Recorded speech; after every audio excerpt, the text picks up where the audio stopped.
It has become nearly impossible for a single narrative to dominate through mainstream or legacy media alone. Corporations no longer own our voices, our truths, or our evidence. This story is living proof of that. What started as a celebrity feud between Blake Lively and Justin Baldoni has morphed into something so much bigger. A chaotic, multi-layered war involving defamation suits, press manipulation, studio politics, and even Deadpool. For 6 weeks, this controversy has been unfolding like a Hollywood thriller. Leaked text: New York Times exposes lawsuits filed on Christmas Eve, and it's only gotten messier. The story began with whispers of on-set tension between Lively and Baldoni. Now we're watching the collapse of a carefully curated Hollywood image, and no amount of PR gloss can clean it up. If you've missed any part of this drama, don't worry, this is the full breakdown. But what's most explosive is what's come to light about Blake Lively and Ryan Reynolds' alleged behind-the-scenes manipulation to push Baldoni out of his own film, humiliate him, and possibly destroy his career, all while weaponizing the media and trying to play victim. Buckle up, because this is going to be one wild ride. Blake Lively and Justin Baldoni were both attached to It Ends With Us, the film adaptation of the Colleen Hoover novel. Baldoni wasn't just the lead actor, he also directed and produced it. Through his company Wayfarer Studios, he'd been attached to the project for years, pouring his passion into developing it. Then Blake Lively came on board as the lead actress. That's when the dynamic allegedly shifted. Months before the film's release, red flags began to pop up. Baldoni, despite being the director and male lead, was mysteriously absent from press tours and promotional events. Meanwhile, Lively dominated the campaign with floral-themed events, self-promotion for her haircare line, and press appearances that barely mentioned the film's core themes of domestic violence and trauma. In contrast, Baldoni independently promoted the film by speaking about the seriousness of its subject matter and advocating for awareness about abuse. Soon after, fans noticed the entire cast had unfollowed Baldoni on social media. Rumors of behind-the-scenes tension exploded, and then it got worse. Weeks after the awkward press rollout, allegations began surfacing against Baldoni, allegations that many believe were strategically leaked by Lively's team. Accusations ranged from fat-shaming to hostile behavior on set.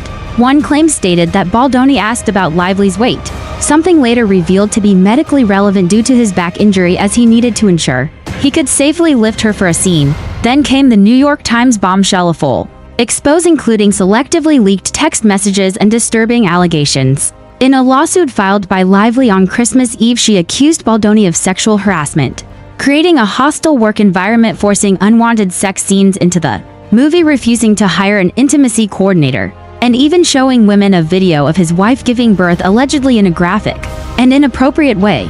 The article, titled "We Can Bury Anyone Inside a Hollywood Smear Machine," painted Baldoni as a manipulative abuser who retaliated against Lively through a coordinated PR takedown. For a few days, the court of public opinion turned on Baldoni. People questioned everything. Could this man, known for his podcast Man Enough, his TED Talk on masculinity, his feminist branding, be hiding a dark side? But then it flipped hard. Within a week, Baldoni filed a massive defamation suit against Lively, her legal team, and the New York Times. His claim that the article intentionally misrepresented and edited text messages to frame him. He presented the unedited versions along with internal emails, recordings, and photos that began unraveling Blake Lively's narrative. Photos emerged showing Baldoni, his family, and friends forced to wait in the basement during the It Ends With Us premiere, while Blake Lively walked the red carpet upstairs, gleefully promoting her floral dress and haircare brand. Audio surfaced of Baldoni privately expressing heartbreak over being pushed aside in the very project he created. Social media sleuths took it further. They began tracking the timeline of the feud and noticed something curious. During the press tour, Blake Lively was constantly joined by her husband Ryan Reynolds and his Deadpool and Wolverine co-star Hugh Jackman. The speculation they were actively involved in isolating Baldoni and boosting Blake's image. Then came the Deadpool bombshell. In the new Deadpool film, fans spotted a suspiciously familiar character, a soft-spoken man-bun feminist named Nicepool. The character is mocked, killed off by Lady Pool, played by none other than Blake Lively in a cameo. And the scene takes place in front of a flower shop, just like in It Ends With Us. Viewers believe this was a full-on cinematic dig at Baldoni, weaponizing satire and film to humiliate him publicly. The symbolism was too blatant to ignore. The internet erupted, fans, creators, and even industry insiders weighed in. TikTok exploded with stories from extras and crew members who had seen Lively allegedly disrespecting people on set, screaming at Baldoni, or outright directing scenes herself. Meanwhile, Baldoni's legal team filed another lawsuit, this time using the Deadpool character as evidence of malicious intent and reputational harm. This controversy also pulled back the curtain on how traditional media and PR spin operate. Blake Lively's original story gained traction through the New York Times. Yet once social media got involved, the power of that narrative shattered. The lawsuit alleges that the New York Times intentionally manipulated the messages and selectively quoted evidence to serve a dramatic headline rather than the truth. Legal experts now speculate that if Baldoni's suit succeeds, it could be one of the most damaging defamation cases against a legacy media outlet in recent memory. A media watchdog platform confirmed that public interest in the case drastically shifted once unfiltered facts became available. As the lawsuits piled up and public opinion shifted, Lively's PR team scrambled. But this time the internet wasn't letting go. Users continued to unearth old clips of Blake being rude in interviews, mocking female reporters, dismissing emotional questions, and coming off cold or detached. The once beloved Hollywood girl now faces the worst PR crisis of her career. Her picture-perfect marriage with Ryan Reynolds is being dissected. Their professional alliances with Hugh, Jackman, and Deadpool are under a microscope. Meanwhile, Baldoni's team continues to release damning evidence. Lawyers on both sides are preparing for what looks like an unprecedented courtroom showdown. What we're witnessing is more than a celebrity scandal. This is a cultural shift where the old rules no longer apply. The days of PR teams shaping reality are fading. Legacy media doesn't own the narrative anymore. Now audiences do. Social media users have become investigators, analysts, and judges, and this case has proven that when given enough evidence, the public can and will change their minds. For Blake Lively, this could be a career-defining moment, and not in the way she intended. Her lawsuit might have been meant to clear her name, but it instead exposed her to a tidal wave of scrutiny, backlash, and legal counterattacks. And for Ryan Reynolds, Hugh Jackman, and the rest of the Hollywood elite quietly supporting her, they're now finding themselves entangled in the mess. Justin Baldoni, once exiled from his own film premiere, is now commanding the narrative, with receipts, court filings, and growing public support. And every new document, leak, or courtroom motion just digs the hole deeper for Lively. If there's one thing to take away from all of this, it's that power in Hollywood is no longer protected by glossy headlines and celebrity charm. People are paying attention, and they're not afraid to question everything. This story is far from over. And as lawsuits move forward, depositions begin, and more behind-the-scenes footage emerges. It's clear this isn't just a battle for reputation, it's a battle for truth. In the age of digital justice, and now as the dust begins to settle, if it ever really can, we're left staring at the wreckage of what was once one of Hollywood's most tightly controlled images. Blake Lively, once the glowing embodiment of elegance, family life, and fan-favorite stardom, has become the face of something much darker. Not necessarily because of what she did on a film set, but because of the lengths she allegedly went to afterward to control the narrative. And that's where this scandal takes on a life far beyond just two celebrities clashing behind the scenes. What began as whispers of behind-the-scenes tension has now erupted into a sprawling multi-front legal and PR war. Lawsuits have been filed, reputations have been decimated, massive media institutions have been called into question. But most critically, the public itself has been forced to take sides, not based on glossy interviews or carefully staged paparazzi shots, but on leaked texts, court documents, TikTok testimonies, and the collective detective work of millions of everyday people, refusing to be spoon-fed a one-sided story. This isn't just about Blake Lively and Justin Baldoni anymore. It's about the collapse of the old Hollywood PR machine. For decades, celebrities and their teams could count on legacy media to frame the narrative however they wanted. One glossy cover, one sympathetic op-ed, and a carefully placed quote in the New York Times could wipe a slate clean, but not anymore. Now, if the receipts don't match the rhetoric, the internet will catch it. And when they do, they're merciless. Blake Lively's legal filing may have aimed to control the story and shift blame, but instead it ignited a firestorm. What was intended to clear her name ended up dragging her into a far more dangerous realm. The court of public opinion, armed with digital forensics and zero patience for spin. She might have expected blind loyalty from fans, but instead she got scrutiny, she got accountability. And now she's facing the consequences of playing a game that the internet has changed forever. The irony here is brutal. In her lawsuit, Blake painted herself as the victim of a smear campaign. Yet what has come out since suggests She may have been the architect of her own narrative destruction. If the allegations in Baldoni's countersuits are true, this wasn't just a PR war, it was a strategic effort to dismantle a man's career and character, using falsehoods, distorted texts, and media manipulation to get there. And the cherry on top, allegedly mocking that same man in her husband's blockbuster superhero movie. That's not just conflict, that's cruelty, it's theatrical, it's vindictive. And it's exactly the kind of miscalculated power move that doesn't play well in 2025, where internet culture thrives on exposing hypocrisy and unraveling facades. But make no mistake, this isn't just about one woman's fall from grace. This is also about a growing distrust of elite narratives. We've seen this time and time again, whether in politics, entertainment, or media.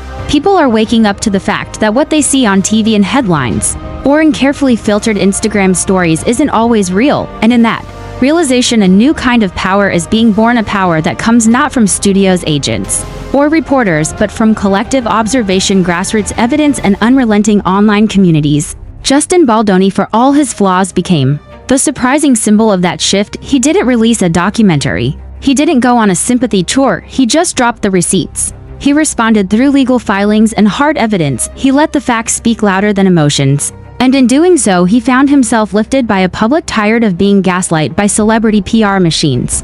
Now let's be honest, Baldoni isn't perfect. No one is, and Hollywood is filled with egos, clashing visions, and awkward power dynamics. But what makes this story so chilling and so important is that it suggests that when someone challenges the status quo in a meaningful way, when they stand their ground in a power struggle, the response might not be negotiation, it might be annihilation. And if that's what Blake Lively's team tried to do, they failed spectacularly. Because the one thing they didn't account for was the strength and speed of decentralized truth. What's happened here is part scandal, part social experiment. We've seen how fast misinformation can spread, but we've also seen how quickly it can be corrected. When enough people are paying attention, we've seen that cancel culture works both ways. Blake tried to cancel Baldoni, instead her own actions, her hubris, her press manipulation, her on-screen jabs, and her off-screen silence became the weapon used against her. And as for Ryan Reynolds and Hugh Jackman, their silence is getting louder by the day. If they truly participated in mocking Baldoni during the Deadpool filming, they're not just bystanders, they're part of the machinery. Their reputations, once bulletproof, are now part of the debris field. Because when you get involved in a campaign to tear someone down, don't be surprised when the fragments come back to cut you too. Hollywood has always been about illusion, but the illusion is fading. The glamour, the perfect couple, the sparkle, it doesn't hold up under the microscope, not anymore. This is an era of exposure, a time when no matter how carefully you script the story, the truth, or at least a fuller version of it, is always just one whistleblower, one leaked file, or one camera phone away. So what happens next? Blake Lively and her team are staring down multiple defamation lawsuits. The New York Times is entangled in a credibility crisis. Ryan Reynolds is under scrutiny for alleged pettiness and media manipulation, and Justin Baldoni, once sidelined from his own project, now stands at the center of the most talked about celebrity story of the year. Not because he fought dirty, but because he fought with proof. It's no longer enough to be charming on a red carpet or to play the victim in a magazine interview. The internet has a long memory and a short tolerance for lies. And in this new world of rapid-fire accountability, reputation isn't something you buy, it's something you earn moment by moment, truth by truth. So let this be a warning to the next celebrity, politician, or media outlet that thinks they can control the story. Unless you have the truth on your side, you're only building your empire on a fault line. And eventually it will collapse. This is more than a Hollywood feud, it's a reckoning. And it's only just beginning. To truly understand how this scandal exploded, we have to go back, way back to where it all began. Before lawsuits were filed, before headlines exploded, and before reputations were publicly shattered. It started with a book, a polarizing book at that. It Ends With Us by Colleen Hoover had already sparked its own controversies in the literary world. Some hailed it as an important look at domestic abuse and generational trauma, others dismissed it as emotionally manipulative or poorly written. But one thing was clear, the book had a massive, passionate fan base. It was raw, messy, and deeply emotional, the kind of story that needed a delicate, intentional touch for a screen adaptation. And it was Justin Baldoni, actor, director, and social activist, who took the initiative. Years ago, he personally optioned the rights to the novel, determined to bring it to life in a way that honored survivors of abuse and didn't sensationalize trauma for clicks or box office returns. For him, this wasn't just another film, it was a mission. Baldoni had long been vocal about dismantling toxic masculinity and had built an entire brand on it. Through his podcast Man Enough, his TED Talks, and his public speaking, he positioned himself as a thoughtful ally, someone committed to telling stories that challenged the Hollywood status quo. So when he acquired It Ends With Us, many thought it made perfect sense. This was his passion project, something he nurtured from its earliest development. He wasn't just directing the movie, he wasn't just acting in it. He was producing it through Wayfarer Studios, a company he co-founded to champion purpose-driven content. This was in every sense of the word his film. Then came Blake Lively. On paper, she was the perfect casting choice. A list star fashion icon married to Ryan Reynolds, Blake was beloved by the public. Known for her roles in Gossip Girl, The Shallows, and A Simple Favor, she was charismatic, marketable, and seemingly unproblematic. But that public image, as it turns out, was only skin deep. As Lively joined the project as the lead character, Lily, things started to shift. Slowly, subtly, and then all at once. Initially, there were whispers, industry murmurs, that Lively was doing more than just acting, that she wanted more control, that she had opinions about the tone, the marketing, the creative vision. And that wouldn't be an issue if this hadn't been Baldoni's vision from the beginning. Creative differences are common in Hollywood, but what started as tension reportedly spiraled into a full-blown power struggle. The director and the star were no longer aligned. In fact, it became clear that they were actively working against each other. Blake Lively allegedly began exerting creative influence over the project, pushing for a lighter tone, reframing the film's serious themes of abuse into something more aesthetically marketable. She embraced a floral feminine branding strategy, launching promotional campaigns focused less on trauma and healing and more on fashion and beauty. She tied the film's release into her new haircare line. She threw floral-themed events. She told audiences to wear flowers to the screening. She did press interviews that focused on style, romance, and shopping. Meanwhile, Justin Baldoni, sidelined and excluded from most of the official promotion, was independently doing interviews about domestic violence awareness. He spoke about the importance of portraying abuse with nuance and care. He wanted the story to honor survivors, not be sold like a romantic drama. The contrast between the two approaches was striking, stark, and deeply uncomfortable. Then, just weeks before the film's premiere, it became obvious that something had gone terribly wrong. Behind the scenes, fans noticed that the entire cast of It Ends With Us, Blake Lively included, had unfollowed Baldoni on social media. He wasn't featured in promo shots, he didn't walk red carpets, he wasn't even interviewed. This wasn't a coincidence, this was a message. Blake Lively was cutting him out of his own movie. And it gets darker. Reports began to trickle out that Justin Baldoni had been barred from attending the official premiere events. Photos later confirmed that Baldoni and his family had been banished to the basement of the venue.